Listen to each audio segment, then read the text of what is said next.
Halo, kenalin di sini aku Ninda Ferangita Pradani dan temanku Aulia Afifah akan mempresentasikan tentang hygiene sanitasi terutama pada penjamah makanan dan peralatan makan.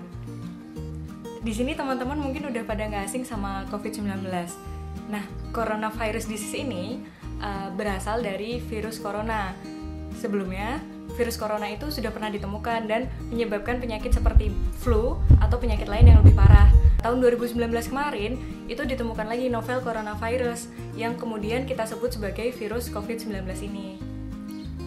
Penyakit ini menyebar cepat ke seluruh penjuru dunia hingga akhirnya ditetapkan berstatus sebagai pandemi pada tanggal 11 Maret 2020.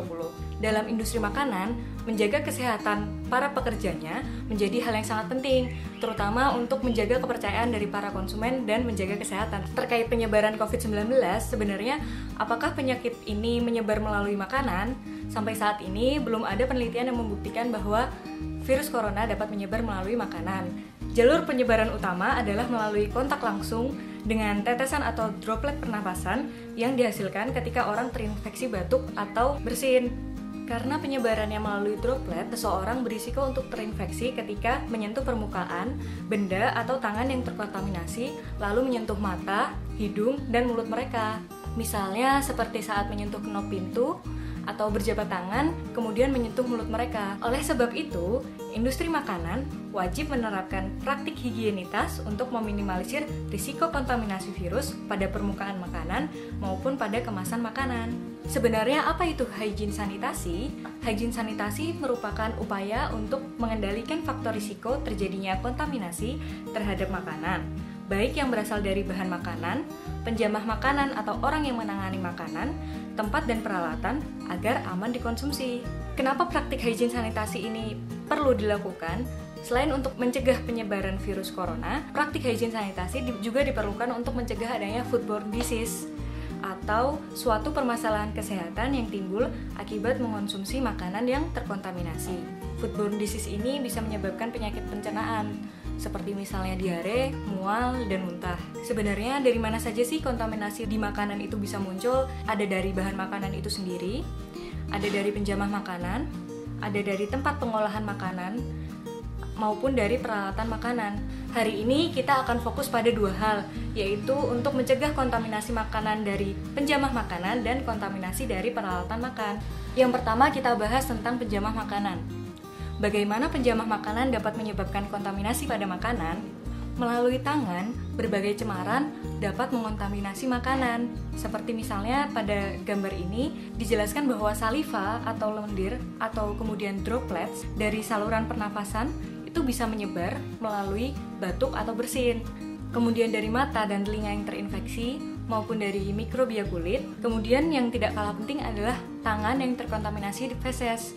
Semua cemaran tersebut melalui tangan berpotensi berkontak langsung dengan makanan yang diproduksi, dikonsumsi, hingga akhirnya menyebabkan penyakit. Oleh karenanya, penting bagi penjamah makanan untuk tetap memperhatikan beberapa hal berikut ini, yaitu berbadan sehat dan tidak mengidap penyakit menular. Yang kedua, semua kegiatan pengolahan makanan harus dilakukan dengan cara terlindung dari kontak langsung dengan makanan, misalnya dengan menggunakan sendok, garpu, maupun penjepit makanan. Juga bisa menggunakan sarung tangan sekali pakai. Yang ketiga, penjamah makanan wajib untuk melindungi pencemaran terhadap makanan melalui penggunaan alat pelindung diri yang sesuai. Selain ketiga hal tersebut, terdapat beberapa perilaku penjamah makanan yang harus diperhatikan. Yang pertama, tidak merokok, tidak makan dan tidak mengunyah, tidak menggunakan peralatan yang bukan untuk keperluannya, misalnya seperti telepon genggam, karena telepon genggam juga menyimpan banyak kuman yang kemudian bisa mengontaminasi makanan, atau bisa juga telepon genggamnya nanti jatuh ke makanan, nah itu lebih bahaya lagi tuh. Nah, yang keempat, selalu mencuci tangan, memakai pakaian kerja yang bersih. Yang keenam, selalu menutup mulut ketika batuk atau bersin. Kita lihat di sini ada koki kecil. Koki kecil ini mau masak. Kira-kira bagaimana penampilannya? Apakah penampilan koki kecil ini sudah sesuai? Kita bisa lihat bahwa koki kecil ini sudah menggunakan pelindung kepala, juga celemek atau apron. Selain dua pakaian tersebut, kira-kira pakaian apa lagi yang harusnya dipakai oleh koki kecil ini? Ada sarung tangan, masker, dan juga alas kaki yang tertutup. Kemudian, sudah dijelaskan sebelumnya bahwa penjamah makanan harus selalu mencuci tangan. Sebenarnya selalu ini kapan saja sih? Yang pertama, sebelum dan setelah mengolah makanan, setelah dari toilet atau kamar mandi, ketika tangan kotor, atau setelah mengerjakan pekerjaan lain. Perlu diingat bahwa meskipun penjamah makanan menggunakan sarung tangan sekali pakai, kebersihan tangan mereka tetap penting untuk dijaga.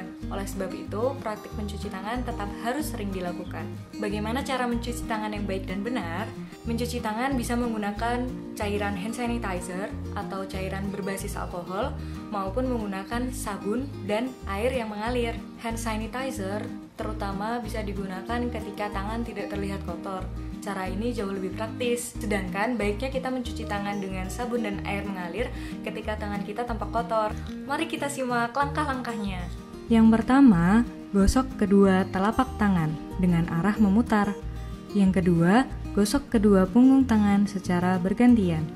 Selanjutnya, gosok sela-sela jari tangan. Yang keempat, jari-jari dalam kedua tangan saling mengunci.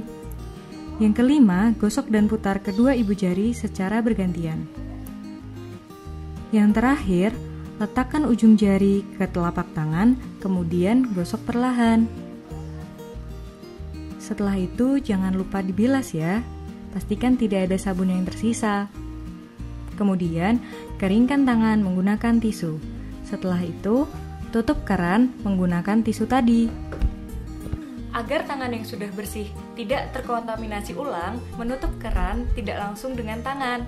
Misalnya bisa menggunakan siku maupun tisu sekali pakai. Selain kebersihan tangan, penting juga untuk menjaga kebersihan kuku, karena kuman-kuman juga bisa bersembunyi di sela-sela kuku. Untuk itu, pastikan kuku tetap bersih dan tidak panjang ya. Sekian tentang hygiene penjamah makanan. Kemudian akan dilanjutkan oleh teman saya terkait hygiene dari peralatan makan. Selain hygiene sanitasi bahan makanan, yang perlu diperhatikan dalam penyelenggaraan makanan yaitu hygiene sanitasi peralatan.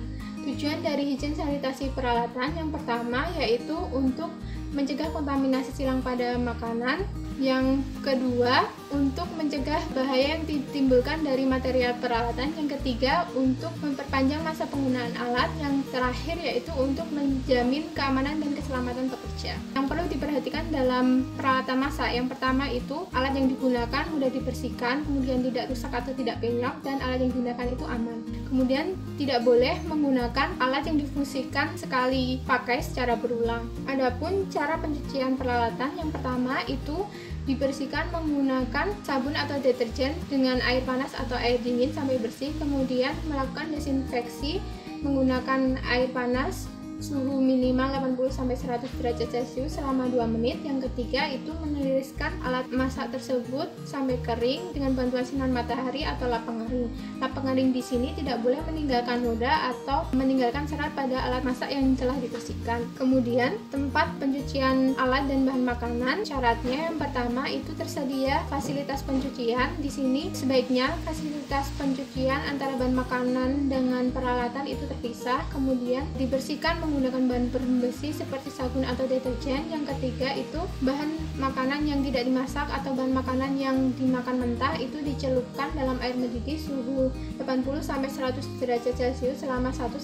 detik dan kemudian dilakukan penyimpanan alat di tempat yang terlindungi. Bagaimana alat tersebut disimpan? Alat tersebut disimpan dalam keadaan kering dan bersih, kemudian ditempatkan pada ruangan yang tidak lembab, kemudian ruangan tersebut terlindungi dari sumber kontaminan ataupun binatang. Sebelum alat tersebut dipakai, sebaiknya alat tersebut dibilas menggunakan air bersih, kemudian tidak menggunakan kembali alat yang difungsikan sekali pakai, kemudian barang-barang yang tidak diperlukan dalam kegiatan pemasakan itu disimpan dalam tempat yang seharusnya.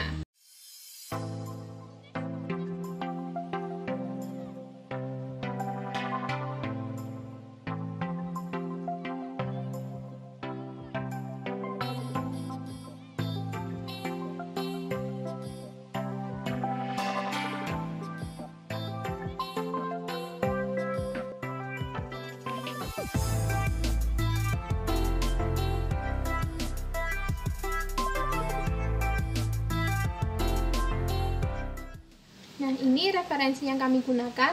Sekian presentasi dari kami. Terima kasih.